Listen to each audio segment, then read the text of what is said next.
of what the occult understanding of it is, not the cheerleading. Not, oh, Brother Panic, that's deep. No, the occult.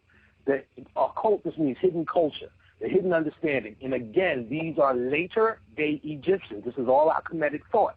So now, our thinking is bound by the same constraints as our bodies.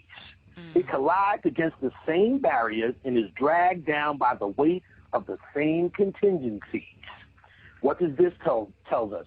Your thought itself is just as corrupt as what you call your physical body. Your thought itself is just as corrupt. What it is, and they're talking about the brain. Now, they're talking about the brain. They're talking about your idea. Anything you can come up with here, this is what we need to do as black people. This is how we need to do it. This is better than that. No matter how you slice it, just based upon it's something that is created in this matrix, it will be fucked up. It's about getting out of here. No matter what dimension you think you're going to, the mere fact that you can possibly slip back into this shit is enough. I don't give a fuck if you could fly and walk through walls in the next dimension. The mere fact that it could slip back to this should be a tragedy enough. So the body, how you see your physical body and these things you read about your body, you got to now add your thought to this process.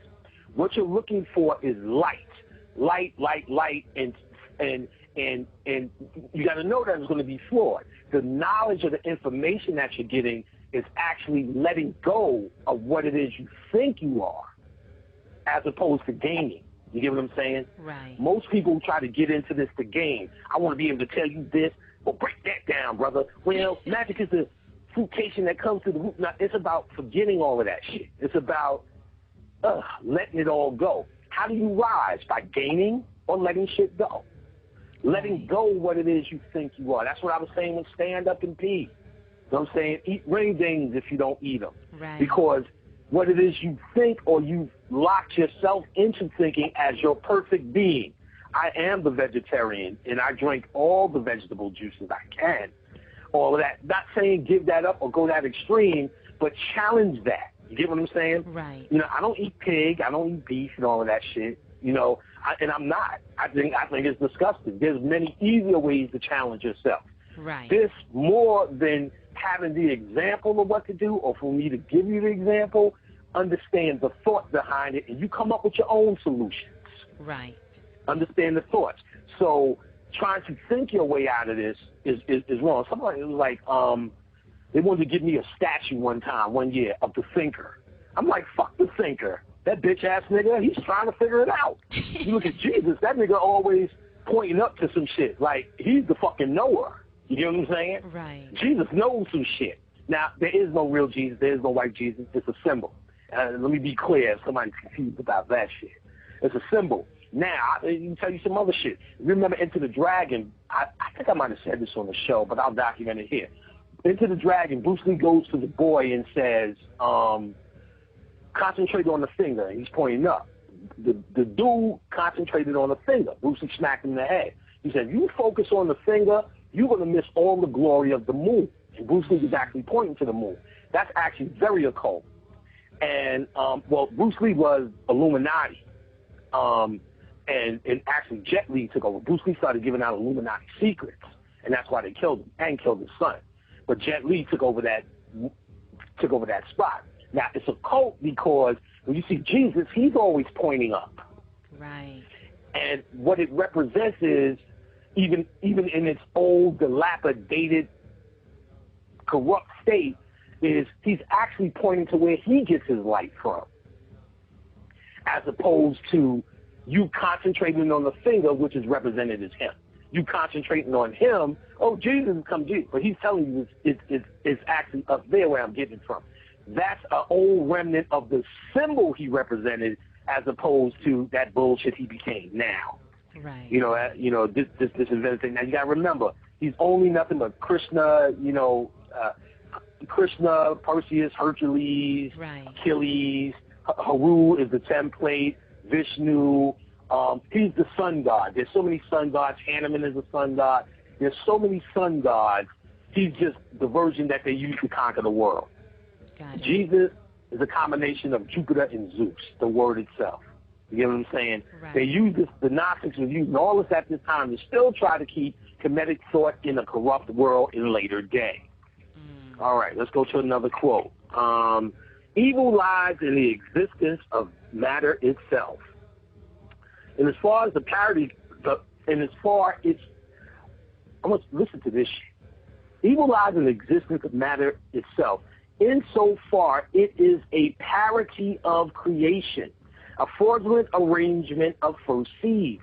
It lies in the existence of the sleep of the soul, which has beguiled us into thinking as this being reality, which has nothing to do with the illusionary world of dreams. These are all the given data. Now, this is considered to be a parody. This is what I was telling you. When you go below the abyss, after the upper triad, Kepler, Hope, Lambina, you have Darth, and below that is the world of formation, of where Zeus comes in, Jupiter, and they form these worlds. Or that's actually the world of God. Above that triad is the Titans. We are the Titans. We are not. You can say gods on one level, but that would be the younger understanding of us. We are actually before that. We are the fathers of the gods.